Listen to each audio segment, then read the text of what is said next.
Hello students, this is Hardik sir, and today we will be resuming with part 2 of lesson number 4 from geography. The title of the lesson is Air. With the previous video we have seen all the layers of the atmosphere, and I hope that you would have definitely studied or learnt by heart all the layers of atmosphere. That is very much important for you all. It's an important short note. And now we will be starting from the title weather and climate. So before we start with the title weather and climate, we have something to do. So for 10 days note down weather report from a local newspaper and observe the changes occurring in the weather, so that you can do with the help of the internet also. Please at least go with this, and you will find that day by day there are always changes with the atmospheric conditions, and thus only we can understand that our weather reports can be prepared. So this exercise will help you to understand that what type of changes are occurring in day to day weather conditions. So now let us start with the title weather and climate. So you are very well familiar with both these words, what is weather and what is climate. So first you know that weather is R2R day-to-day conditions of the atmosphere. R2R and day-to-day conditions means today it can be a bright sunny day or a cloudy day, something like that. Okay. While if we discuss something about the climate, so climate of a place, that means it is average weather conditions for a longer period of time, that may be for 30-35 years, and such weather conditions for a long period of time, their average conditions are termed as the climate. We have already seen these all parts in 6th standard. We have gone through the differences of the weather and climate also. We have studied all these things. So as it is starting with the question, you can understand, is it going to rain today? So we are discussing something only for today. Will it be bright and sunny today? So we are discussing about today only. So ये सब बातें जो आज की हो रही है, that means it is dealing with the weather. Only weather conditions we are discussing about. It's not a climate change. यानी आज अचानक से अगर बारिश हो जाता है, दैट डज़ नॉट मीन कि हर साल ये महीने में ये तारीख के आसपास यहाँ बारिश होता है, ऐसा कहीं है ही नहीं. Okay, so that is only for the disturbance, we can say that is only the change occurring for today. Okay, next we know that how many times have we heard this from anxious cricket fans speculating the fate of a one day match. So क्योंकि one day match है और उसमें अगर ऐसा बारिश आ जाएगा या आज अच्छा सनी दिन रहेगा समथिंग, सो ये क्रिकेट फैन से बातें होती है और आपने सुना भी होगा. So if you imagine our body to be a radio and the mind it's a speaker. समझिएगा कि अगर हमारा बॉडी एक रेडियो है और हमारा माइंड एक स्पीकर है, तो weather is something that fiddles with its control knobs. So weather भी कुछ उसी तरह काम करता है. सो वेदर उसके कंट्रोल नॉब्स है जो उसको कंट्रोल करेंगे. यानी हमारा माइंड जो है वो स्पीकर है और स्पीकर के कंट्रोलिंग बटन सभी वेदर है. सो वेदर इज़ R2R, जैसा हम बात कर चुके हैं. अ हॉट और humid weather may make one irritable, क्योंकि हमारे जहन के ऊपर सीधा हमारे आसपास के वेदर का इफ़ेक्ट रहता है. अ प्लेजेंट ब्रीजी वेदर में मेक वन चीयरफुल. ऐसी जगहों पे जब लोग विज़िट करते हैं जहाँ ऐसा प्लेजेंट एटमॉस्फेयर कंडीशन रहता है, प्लेजेंट वेदर फिनोमिना है, तो ऐसी जगहों पे जाके बंदा अपने आप को चीयरफुल महसूस करता है, काफ़ी खुशनुमा महसूस करता है, और इसके लिए लोग आउटिंग वगैरह भी प्लान करते हैं. पर weather can change dramatically from day to day. जैसा आप समझ सकते हैं कि आज वेदर एकदम क्लाउडी था, कल अचानक से सन दिख जाता है. So these are the things, basic things which can change within a single day itself, but a climatic condition cannot change. So as we know that weather condition, average weather condition for a long period of time, that's known as a climate. And now do you understand why we have really weather forecast? इसीलिए climate का forecast नहीं होता है, weather को forecast किया जाता है. Okay, यहाँ पे कोई चीज़ दी है, डू यू नो में, you will be surprise to know that the earth receives only 1 in 2 million parts of the sun's energy. So only 1, आप समझ सकते हैं कितना कम हिस्सा सन की एनर्जी का हम तक पहुंचता है, and that's only able to make the life possible on this planet. Next we have the temperature as a subtitle. So these are the things which we are going to see in the phenomena of weather and climate. So basically, as we all know that weather and climate, the main two elements of climate are temperature and precipitation, यानी कि rainfall. सो यही दो अहम हिस्से हैं. The temperature you feel every day is the temperature of the atmosphere, यानी हमारे आसपास का जो एटमॉस्फियर है उसका temperature, sometime 30 degree 40 degree like that, we know all this. बराबर है, ये सब चीज़ें न्यूज़ में भी आता है and also you can find on the Google, आप चेक कर सकते हैं इंटरनेट पे भी. So the degree of hotness and coldness of the air, उसे हम कहते हैं टेम्परेचर. तो क्या है ये temperature? The degree of hotness and coldness, कि कितना गर्म है या कितना ठंडा है, that is with the help of thermometer, जैसा आपको यहाँ बाजू में पिक्चर में दिख ही रहा है, दैट मेजर्स दी टेम्परेचर, और उसकी मदद से हम टेम्परेचर मेजर कर सकते हैं.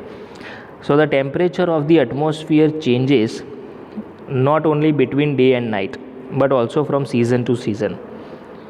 Being a citizen of India, you would be definitely experiencing different seasons throughout a year. So they are the climatic conditions. Means from so and so month you start observing the hot season, and from so and so month you start observing or experiencing cold season. So from season to season there is a different temperature range, और उसी range में वो temperature तकरीबन आ ही जाता है हर साल. So summers obviously they are hotter than the winters. An important factor that influences the distribution of temperature is insolation, incoming solar radiation. So insolation का मतलब आपको समझ में आना चाहिए, incoming solar radiation. So जितना हिस्सा सन की एनर्जी से आता है और जो इनकमिंग सोलर एनर्जी आप समझ सकते हैं, सो यहाँ जो पहुँचता है अर्थ तक, प्लैनेट तक, उस चीज़ को हम इनकमिंग सोलर रेडिएशन यानी कि इंसोलेशन से जानते हैं. The amount of insolation decreases from the equator towards the poles. क्यों ऐसा होता है आप समझ सकते हैं, बिकॉज बीइंग सन, यहाँ से अगर सन है, इफ़ दिस इज सन, और उसका एनर्जी सीधा इक्वेटर पे डायरेक्ट रहता है पूरा साल तकरीबन. सो दिस एनर्जी यहाँ तक पहुँचते पहुँचते एज वी ऑल नो कि ये काफ़ी स्लैंट बढ़ जाता है, और बिकॉज ऑफ दैट ओनली ये अमाउंट ऑफ इंसोलेशन काफ़ी कम होता है. इसीलिए पोलर रीजन में आपको पूरा टाइम स्नो से सब कुछ चीज़ें क्लैड हो रही देखने मिलती है. You also can go through this particular information. It is all the you can find, ultimately they are the measurements. यहाँ पे थर्मोमीटर जो टेम्परेचर को मेजर करता है, बैरोमीटर जो एटमॉस्फेरिक प्रेशर को मेजर करता है, हम आगे पढ़ने ही वाले हैं. रेन गॉज जो अमाउंट ऑफ रेनफॉल को मेजर करता है. विंड वेन जो आपको डायरेक्शन दिखाता है विंड का, कि हवाओं का रुझान किस तरफ है. तो ये सभी चीज़ें यहाँ दी गई है, और हर एक वर्ड, हर एक डेफिनेशंस आपके लिए बहुत ही इंपॉर्टेंट है. One word blanks matching true false के लिए ऐसी छोटी छोटी जानकारियाँ पूछी जा सकती है. यहाँ आप देख सकते हैं, डू यू नो में अगर आप टेम्परेचर मेजर करते हैं तो उसके लिए आपको यहाँ चीज़ दी है डिग्री सेल्सियस, जो कि इन्वेंट किया गया था by Anders Celsius. And on the Celsius scale water freezes at 0 degree Celsius and boils at 100 degree Celsius. तो वेरी इंपॉर्टेंट इन्फॉर्मेशन है ये. The standard unit of measuring temperature is degree Celsius. Okay, किसने invent किया था? तो आप देख सकते हैं एंडर्स सेल्सियस ने इन्हें इन्वेंट किया था. और according two degree Celsius water का फ्रीजिंग पॉइंट होता है 0 डिग्री सेल्सियस और बॉइलिंग पॉइंट रहता है 100 डिग्री सेल्सियस. तो यहाँ आप देख सकते हैं therefore the temperature decreases in the same manner, क्योंकि हम यहाँ बात कर रहे थे पोलर रीजन वाली. तो सन से आया हुआ एनर्जी जो पोल्स तक पहुँचते पहुँचते स्लैंट की वजह से वहाँ इंसोलेशन काफ़ी कम होता है, सन का एनर्जी काफ़ी कम पहुँचता है. So now you can understand that why the poles are covered with snow. तो आप देख सकते हैं कि क्यों ये सभी स्नो से कवर्ड हिस्से हैं, क्योंकि आप अब जानते हैं कि ये हिस्सा पूरा बहुत ही कम सोलर रेडिएशन को रिसीव करता है. If the earth's temperature rises to high it would become too warm for some crops to grow. Temperature in cities is much higher than that of villages. Okay, and the concrete and metals in buildings and the asphalt of roads get heated up during the day. Okay, so ये सब चीज़ें दिन के दौरान जब सन का energy आता है तब काफ़ी तेज़ी से गर्म हो जाता है. And this heat is released during the night. So आप समझ सकते हैं ये सब कॉन्क्रीट ये मेटल्स बड़ी बड़ी बिल्डिंग्स ज़्यादातर शहरों में पाई जाती है, इसीलिए इसका टेम्परेचर विलेज इससे काफ़ी ज़्यादा रहता है।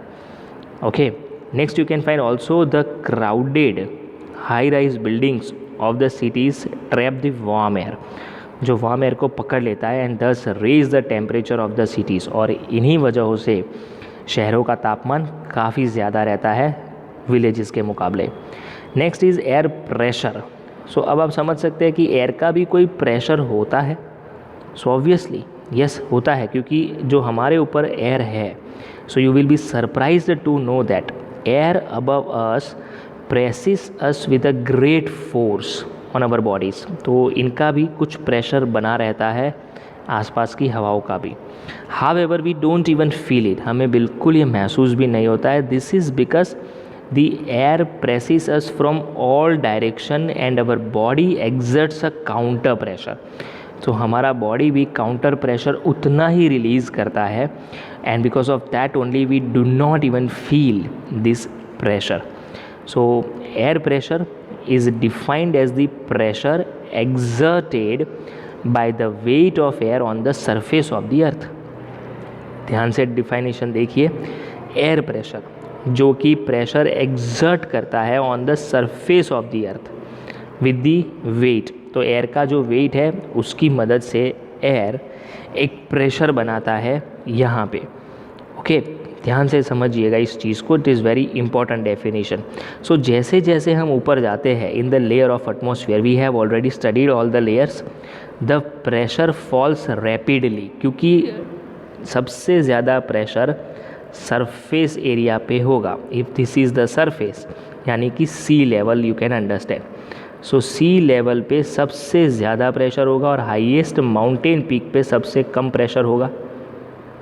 Common sense. So the air pressure is highest at the sea level and decreases with height। तो जैसे जैसे ऊपर जाएंगे वैसे वैसे ये प्रेशर डिक्रीज होता जाएगा।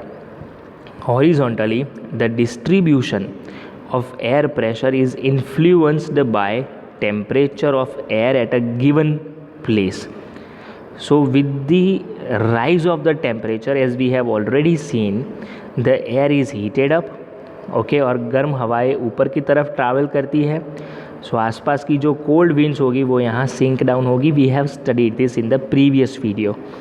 सो ये सब चीज़ें जो होती है, ये particular place for a given place, ये एक सर्कुलेशन भी चालू रहता है और वो इन्फ्लुएंस होता है बिकॉज ऑफ द टेम्परेचर। तो पर्टिकुलर जगह के लिए उसके टेम्परेचर की वजह से, क्योंकि टेम्परेचर हाई होता है तो धीरे धीरे हवाएं गर्म होकर ऊपर जाती है और वहाँ एयर प्रेशर कम होता जाता है। यानी with the rising of temperature the air pressure decreases.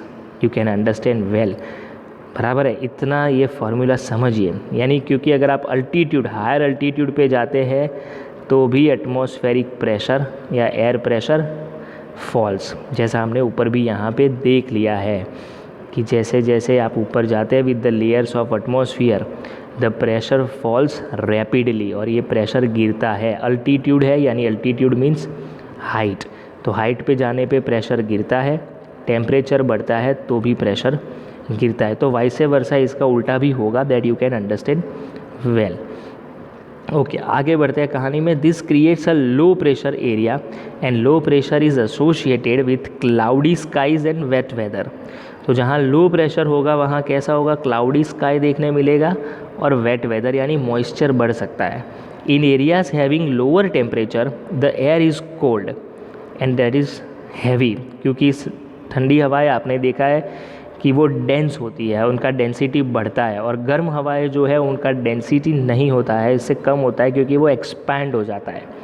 We have seen in the first video. अगर आपने नहीं देखा है तो आई रिक्वेस्ट कि फिर से पूरा फर्स्ट वीडियो भी केयरफुली देखिए, आप ये बात को समझ जाएंगे। सो हैवी एयर जो सिंक डाउन होता है, ओके, और जो गर्म हवाएं है वो ऊपर की तरफ चली जाती है। So that's why we can understand heavy air sinks and creates a high pressure area. So high pressure is associated with clear and sunny skies. तो हाई प्रेशर एरियाज़ में क्लियर स्काई देखने मिलेगा, लो प्रेशर एरिया में आपको cloudy sky देखने मिलेंगे। The air always moves from high pressure areas to low pressure areas. तो ये परमानेंट है, हमेशा हमेशा के लिए फॉर्मूला याद रखिए। The direction is of wind is always from high pressure areas to low pressure areas.